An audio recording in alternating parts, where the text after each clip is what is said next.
Salam sejahtera bagi saudara sekalian dimanapun berada. Firman Tuhan untuk kita pada PJJ tanggal 26 Maret sampai 1 April. Tertulis pada kitab 2 Tawarik 31 ayat 4 sampai 12. Demikian firman Tuhan.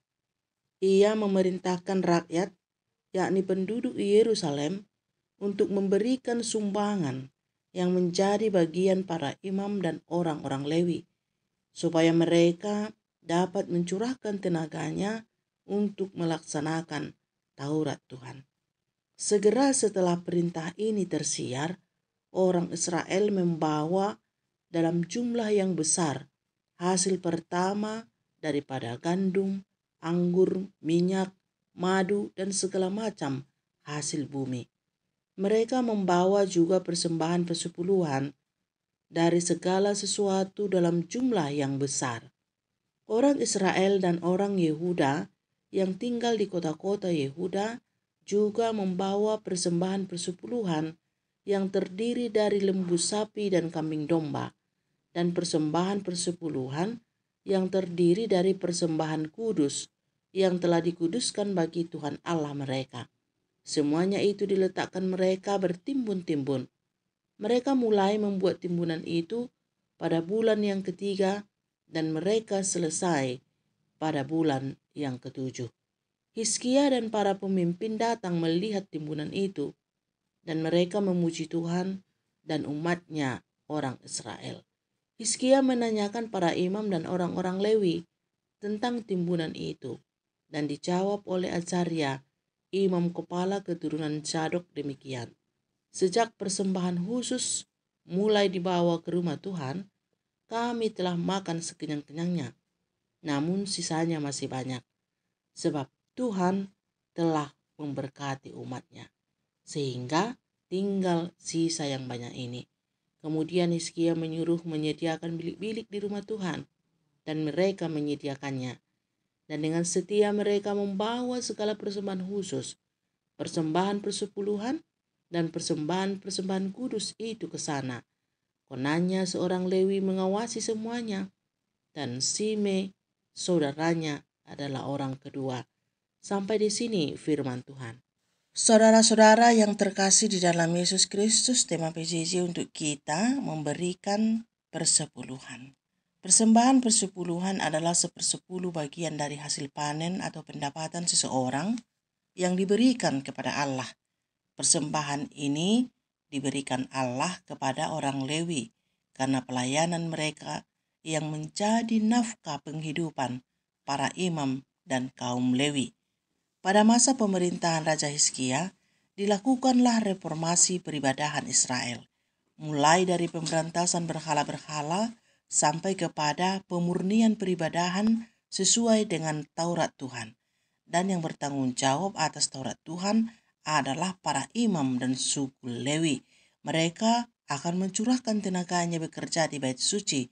Untuk itulah Raja Hizkia menghimbau rakyat supaya mereka membawa sumbangan yang telah menjadi bagian mereka. Himbauan ini disambut baik oleh rakyat, dan segera setelah perintah ini tersiar, orang Israel membawa dalam jumlah yang besar hasil pertama daripada gandum, anggur, minyak, madu, dan segala macam hasil bumi. Bukan hanya sumbangan yang mereka bawa, tetapi persembahan persepuluhan dari segala sesuatu dalam jumlah yang besar. Dalam ayat 6 dituliskan, persembahan persepuluhan itu terdiri dari lembu sapi dan kambing domba, dan persembahan persepuluhan yang terdiri dari persembahan kudus yang telah dikuduskan bagi Tuhan Allah mereka.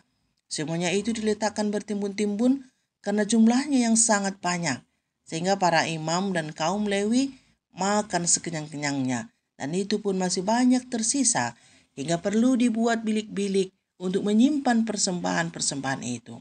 Saudara-saudara yang kekasih di dalam Yesus Kristus, semangat dan kerelaan serta kesetiaan umat Israel memberi persembahan-persembahan, terkhusus persepuluhan, tidak terlepas dari hikmat dan keberanian pemimpinnya yang melakukan reformasi spiritual dengan menjauhkan berhala-berhala, sehingga Tuhan pun memberkati umatnya. Mereka melakukan pemurnian peribadahan sesuai dengan Taurat Tuhan. Persembahan-persembahan yang sebelumnya diberikan kepada berhala-berhala dan dewa-dewa sekarang dibawa ke rumah Tuhan. Umat Tuhan pun diberkati, sehingga persembahan mereka pun sangat banyak. Akibatnya, para imam dapat makan dengan sekenyang-kenyangnya, malah bersisa lagi sangat banyak. Dari peristiwa ini, kita belajar bahwa untuk meningkatkan semangat umat membawa persembahan-persembahannya adalah pembaharuan spiritualitas. Jika spiritualitasnya baik dan jika Taurat Tuhan dikerjakan sebagaimana mestinya, Tuhan akan memberkati umatnya dengan berlimpah-limpah. Jika umat diberkati, maka umat akan kecukupan untuk memberi persembahan bagi Tuhan. Dengarlah apa kata Azaria menjawab pertanyaan Raja Hizkia dalam ayat 9 sampai ayat 10. Hizkia menanyakan para imam dan orang-orang Lewi tentang timbunan itu, dan dijawab oleh Azaria, imam kepala keturunan Zadok. Demikian, sejak persembahan khusus mulai dibawa ke rumah Tuhan, kami telah makan sekenyang-kenyangnya, namun sisanya masih banyak, sebab Tuhan telah memberkati umatnya, sehingga tinggal sisa yang banyak ini. Saudara yang kekasih, di dalam Tuhan Yesus Kristus, seluruh jemaat Tuhan dimanapun berada, hiduplah menurut Taurat Tuhan. Jauhkanlah segala berhala-berhala supaya Tuhan memberkati. Dan bawalah persembahan persepuluhan terbaik bagi Tuhan, supaya banyak makanan di rumah Tuhan. Dan para imam, curahkanlah seluruh tenaga untuk melayani di rumah Tuhan sesuai dengan Taurat Tuhan, dan berdoalah senantiasa, sebab pekerjaan para imam sangat menentukan kebaikan dan kemurnian peribadahan. Dan para pemimpin gereja, jadilah seperti Raja Hizkia yang takut akan Tuhan, yang berani melakukan reformasi spiritualitas rakyat hingga Tuhan memberkati seluruh jemaatnya. Dengan demikian, persembahan-persembahan persepuluhan dapat dibawa ke rumah Tuhan hingga bertimbun-timbun. Amin.